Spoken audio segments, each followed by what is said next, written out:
Artificial intelligence, short form AI. এই AI আমাদের দৈনন্দিন জীবনে এনেছে অনেক পরিবর্তন।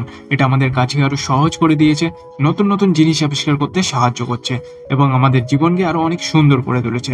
তবে এই এআই কৃত্রিম বুদ্ধিমত্তার আছে কিছু খারাপ এবং বিপজ্জনক প্রভাব, যা আমাদের অবশ্যই জানা দরকার। তাই আজকের ভিডিওতে আমরা সেই সব খারাপ এবং বিপজ্জনক দিকগুলো নিয়ে আলোচনা করতে চলেছি।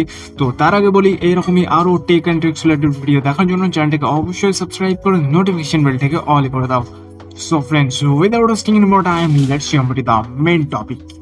তো প্রথমেই আসি প্রাইভেসি ইস্যুতে। এর মাধ্যমে অনেক ব্যক্তিগত তথ্য সংগ্রহ করা হয়, যেমন social media post, search history, এমনকি লোকেশন ডেটা। এই ডেটাগুলো একত্রিত করে এআই কোম্পানিগুলো আমাদের অভ্যাস, পছন্দ সম্পর্কে ধারণা পায়, যা অনেক ক্ষেত্রেই অপব্যবহার হতে পারে। আমাদের প্রতিদিনের কাজকর্ম এবং ব্যক্তিগত জীবন কতটুকু গোপন তা ভাবার বিষয়। আমাদের মোবাইল ফোন, ল্যাপটপ এবং অন্যান্য ডিভাইস থেকে আমরা যে ডেটা তৈরি করি তা এআই সংগ্রহ করে। এই ডেটা বিশ্লেষণ করে আমাদের পছন্দ, অপছন্দ, অভ্যাস এবং আরও অনেক কিছু সম্পর্কে এআই জানতে পারে। প্রাইভেসি রক্ষার জন্য আমাদেরকে অবশ্যই সচেতন হতে হবে এবং প্রযুক্তির ব্যবহার সম্পর্কে সতর্ক থাকতে হবে। নাম্বার 2, জব সেক্টরে এআই এবং অটোমেশন প্রযুক্তি আমাদের কাজগুলো অনেক সহজ করে দিচ্ছে, কিন্তু এর ফলে অনেক কর্মসংস্থানের সুযোগ কমে যাচ্ছে। রোবট এবং মেশিনগুলোর মাধ্যমে অনেক কাজ সম্পন্ন হওয়ায় মানুষ চাকরি হারাচ্ছে। বিশেষ করে যেসব কাজ মেশিন দ্বারা সহজে করা সম্ভব, সেগুলোর ক্ষেত্রে এগুলো বেশি ঘটছে। এআই এবং অটোমেশনের কারণে সবথেকে বেশি ক্ষতিগ্রস্ত হচ্ছে নিম্ন মধ্যবিত্ত এবং নিম্ন আয়ের মানুষ। অনেকেই তাদের কাজ হারিয়ে বেকার হয়ে পড়ছে। নতুন দক্ষতা অর্জন এবং নতুন চাকরিতে প্রবেশ করা তাদের জন্য খুবই কঠিন হয়ে পড়ছে। এছাড়া এর মাধ্যমে তৈরি হওয়া নতুন চাকরিগুলোতেও সাধারণ মানুষের প্রবেশ করারও সুযোগ কম। Number 3, ethical concerns. এআই এর আরেকটি বড় সমস্যা হলো এথিক্যাল ইস্যু। এআই তৈরি করার সময় সেটার এথিক্যাল দিকগুলো সঠিকভাবে নির্ধারণ না করলে এর মাধ্যমে অনেক বড় ক্ষতি হতে পারে। এআই যদি ভুল সিদ্ধান্ত নেয় তাহলে মানুষের জীবনে তা মারাত্মক প্রভাব ফেলতে পারে, বিশেষ করে যখন এআই ব্যবহৃত হয় চিকিৎসা, বিচার ব্যবস্থা এবং আইন প্রয়োগে। এআই এর নৈতিক দিকগুলো নিয়ে সচেতন হতে হবে, না হলে এটি মানুষের জীবনে অনেক বড় সমস্যার সৃষ্টি করতে পারে। এআই যদি পক্ষপাতিত্ব করে বা ভুল সিদ্ধান্ত নেয় তাহলে এর প্রভাব খুবই ক্ষতিকারক হতে পারে। Number 4, security risk. এআই এর আরেকটি বিপদ হলো সিকিউরিটি রিস্ক।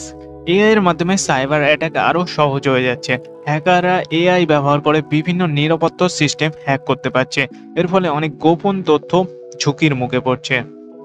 হ্যাকাররা এআই ব্যবহার করে খুব সহজেই সাইবার অ্যাটাক করতে পারছে। এর ফলে ব্যক্তিগত তথ্য চুরি, ব্যাংক অ্যাকাউন্ট হ্যাক, আরও অনেক ধরনের সাইবার অপরাধের শিকার হতে হচ্ছে। তাই আমাদেরকে অবশ্যই সাইবার সিকিউরিটি সম্পর্কে সচেতন হতে হবে এবং এআই ব্যবহারে সতর্ক থাকতে হবে। Number 5, social manipulation. এআই এর আরেকটি বিপদ হলো সামাজিক প্রভাব এবং ম্যানিপুলেশন। সোশ্যাল মিডিয়া প্ল্যাটফর্মগুলোতে এআই ব্যবহার করে ফেক নিউজ এবং প্রোপাগান্ডা ছড়ানো হচ্ছে। এটা মানুষের মতামতকে প্রভাবিত করতে এবং রাজনৈতিক সামাজিক পরিস্থিতি নিয়ন্ত্রণ করতে ব্যবহার করা হচ্ছে। ফেক নিউজ এবং প্রোপাগান্ডা ছড়ানোর মাধ্যমে এআই মানুষের মধ্যে বিভ্রান্তি সৃষ্টি করছে। এর ফলে রাজনৈতিক ও সামাজিক অস্থিরতা বেড়ে যাচ্ছে। আমাদেরকে অবশ্যই এই বিষয়গুলো নিয়ে সচেতন হতে হবে এবং ফেক নিউজের বিরুদ্ধে প্রতিরোধ গড়ে তুলতে হবে। নাম্বার 6, এআই এর ওপর নির্ভরশীলতা। আমাদের আরেকটি বড় সমস্যা হলো এআই এর ওপর অতিরিক্ত নির্ভরশীলতা। আমরা ক্রমেই এআই এর ওপর নির্ভরশীল হয়ে পড়ছি। এআই আমাদের জীবনে বিভিন্ন ক্ষেত্রে সাহায্য করছে, কিন্তু আমাদের নিজস্ব ক্ষমতা এবং দক্ষতা কমিয়ে দিচ্ছে। এআই এর ওপর অতিরিক্ত নির্ভরশীলতা আমাদের ভবিষ্যতে আরও অনেক বড় সমস্যার মুখোমুখি করতে পারে। Number 7, environmental impact. এআই এর ক্ষতিকারক প্রভাব শুধু সমাজ এবং অর্থনীতির মধ্যেই সীমাবদ্ধ নয়, এটি পরিবেশের উপরেও প্রভাব ফেলছে। এআই পরিচালনা করার জন্য বিশাল পরিমাণে বিদ্যুৎ প্রয়োজন হয়। এর ফলে কার্বন ফুটপ্রিন্ট বাড়ছে এবং পরিবেশের ওপর নেতিবাচক প্রভাব ফেলছে। এআই এর ব্যবহারে আমরা বিদ্যুতের ওপর অতিরিক্ত নির্ভরশীল হয়ে পড়ছি, যা পরিবেশের ওপরে চাপ সৃষ্টি করছে। এই এআই এর অনেক সুবিধা রয়েছে, কিন্তু এর ক্ষতিকারক প্রভাবও আমাদের উপেক্ষা করা উচিত নয়। আমাদের সচেতন হতে হবে এআই ব্যবহারের সময়।